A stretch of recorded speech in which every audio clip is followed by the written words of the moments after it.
Stock market কি আবার দৌড় শুরু করলো?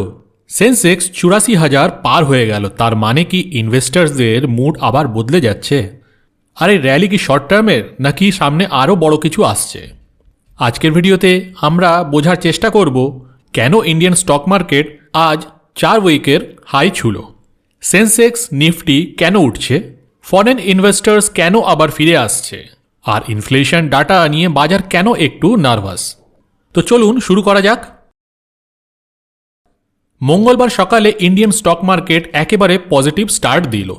বিএসই সেন্সেক্স প্রায় 320 পয়েন্ট বেড়ে দাঁড়ালো ৮৪,৩৮৫-তে।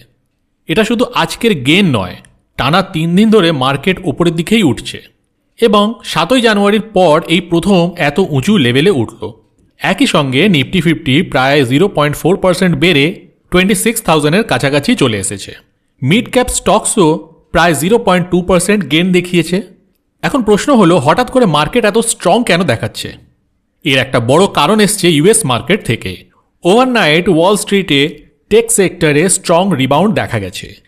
মানে আগে দাম পড়েছিল, এখন আবার ঘুরে দাঁড়াবার চেষ্টা করছে। যখন ইউএসের বিগ টেক স্টক ওঠে তখন তার ইম্প্যাক্ট ইন্ডিয়ান আইটি স্টকসের ওপরেও দেখা যায়, কারণ আমাদের আইটি কোম্পানিজ অনেকটা ইউএস মার্কেটের ওপর ডিপেন্ড করে থাকে।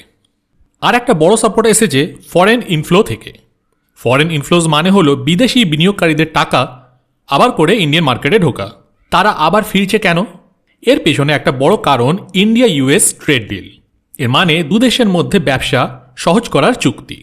এর ফলে ইনভেস্টার্স ভাবছে ইন্ডিয়া এখন গ্লোবাল লেভেলে আরও স্ট্রং পার্টনার।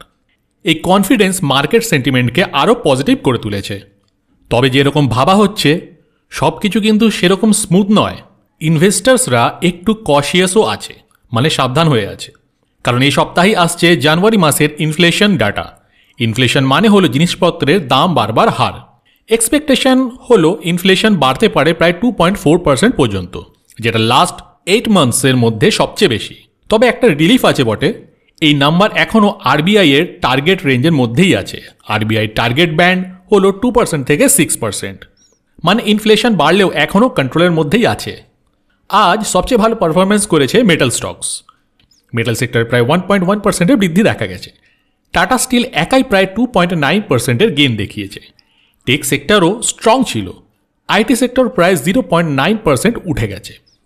টেক মহিন্দ্রা আবার 2.2%-এরও গেইন দেখিয়েছে এবং টিসিএস প্রায় 1.3%-এর গেইন। অটো সেক্টরও কিন্তু পিছিয়ে নেই। অটো স্টকসের প্রায় 0.9% বেড়েছে। মারুতি সুজুকি বেড়েছে 1.4%, আর টাটা মোটরস প্রায় 1.0% গেইন দেখিয়েছে। মানে আজ প্রায় সব সেক্টরই গ্রিন জোনের মধ্যে ছিল। এখন আসল প্রশ্ন হলো, এই র্যালি কি কন্টিনিউ করবে? ইনফ্লেশন ডেটা যদি এক্সপেকটেশনের চেয়ে বেশি আসে তাহলে কি মার্কেট আবার প্রেসারে পড়বে, নাকি ফরেন ইনভেস্টার্সের কনফিডেন্স মার্কেটকে আরও উপরে তুলবে? আপনার কি মনে হয়, সেন্সেক্স কি সামনে 85,000-এ ছুঁতে পারে? কমেন্টে অবশ্যই জানাবেন।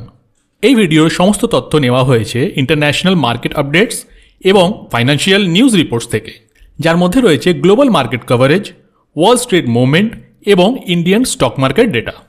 বিশেষ করে ডেটা নেওয়া হয়েছে রিলায়েবল ফাইন্যান্সিয়াল নিউজ প্ল্যাটফর্মস বলে পরিচিত, যেমন Reuters, Bloomberg style market reports এবং ইন্ডিয়ান মার্কেট ট্র্যাকিং সোর্সেস থেকে। ভিডিওটা ইউজফুল এবং ভালো লাগলে লাইক করুন। মার্কেট আপডেট পেতে চ্যানেলটাকে সাবস্ক্রাইব করুন আর শেয়ার করুন সেই বন্ধুদের সাথে যারা স্টক মার্কেট নিয়ে সিরিয়াস। দেখা হবে তাহলে নেক্সট কোনো আপডেট নিয়ে।